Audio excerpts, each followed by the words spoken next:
All right, guys, welcome to the video. Right now, we're gonna talk about Guardians of the Galaxy. We're gonna talk about Guardians of the Galaxy Volume 2. Now, let me make a quick mention. I remember I just saw the first movie just last week because I never really cared to watch the movie. Like it didn't really. It wasn't really entertained. Like I wasn't really blown away by it or compelled to watch the movie. But once I finally saw the movie, I loved this movie. I gave it a 10 because it basically gave me everything I ever wanted in a movie. And it blew me away. It really, really changed my life. Not only the visuals in this movie, the soundtrack, the characters, the journey that they take, and the comedy that which really entertained me. It just seemed all natural to me. I was just like, yeah, this is so cool. I'm just glad I watched that movie. But now let's get to the second one. Now the second one, a lot of people ask, is this better or at least as good as the first one? And in my opinion, that really doesn't matter. Cause for me, a sequel, it just needs to keep you. They just need to find a way to keep you caring about these characters in order to come back for more, but also entertain and give you the movie that you need to know about this movie. And in my opinion, I think this movie does its job, especially because this movie it really catches your emotion, and it makes you care more about these people. And I know the movie centers around Star Lord. He finally gets to meet his father, and he has to know if it comes, and he has to know if he can actually accept this person as his father, and get to know more about himself too along the way.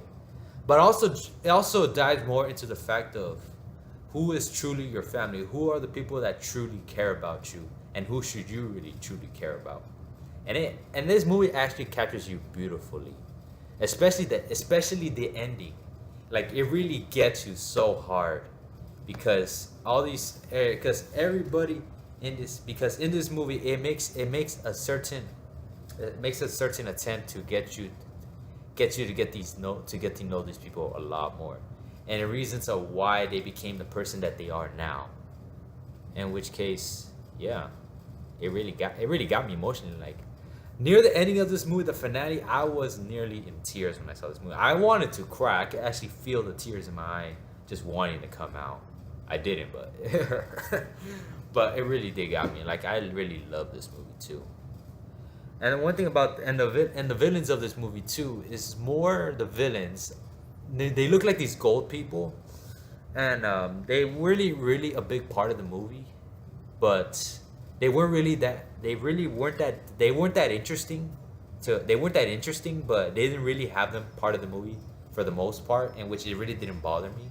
Like I actually was more entertained by the journey of Star Lord meeting his father, and he's getting to know a lot more things that his father has to tell him.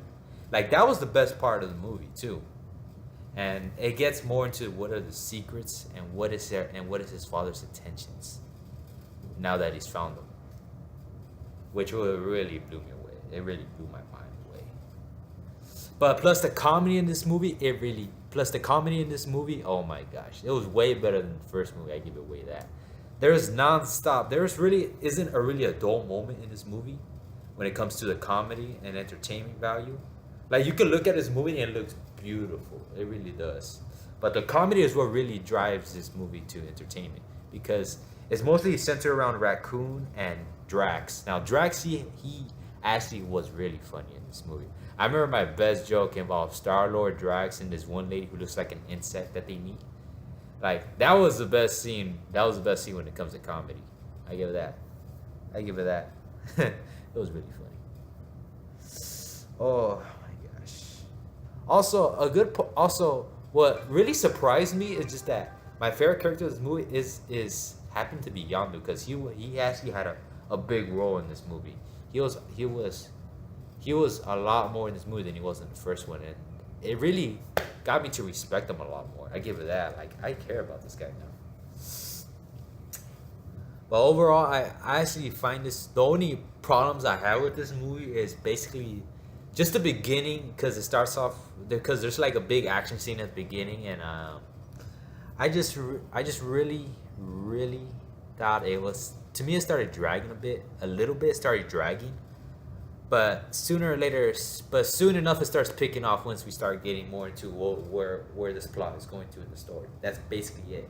But I also got to mention Groot in this movie. Oh my gosh, she was so cute. Like I literally want to take him home with me, especially when he's on one of their shoulders and he's like asleep. I was like, yeah, I would really like that. I would really like that. But overall, this movie is very entertaining. It's really funny, and the story will get you emotionally to really care to really make you care about these people. And like I said, it really got me. I almost cried. So my score for this movie, I give it an 8.5. It did its job. It is a solid sequel. It is the best. This is one of the best sequels I've ever seen to it. It's one of the best sequels I've ever seen, and I hope to see what they'll do next in the third movie.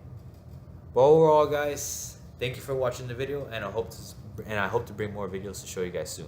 Thank you. Oh, and comment below if you tell me what your favorite superhero is and your favorite superhero movie. Let me know that. Thank you.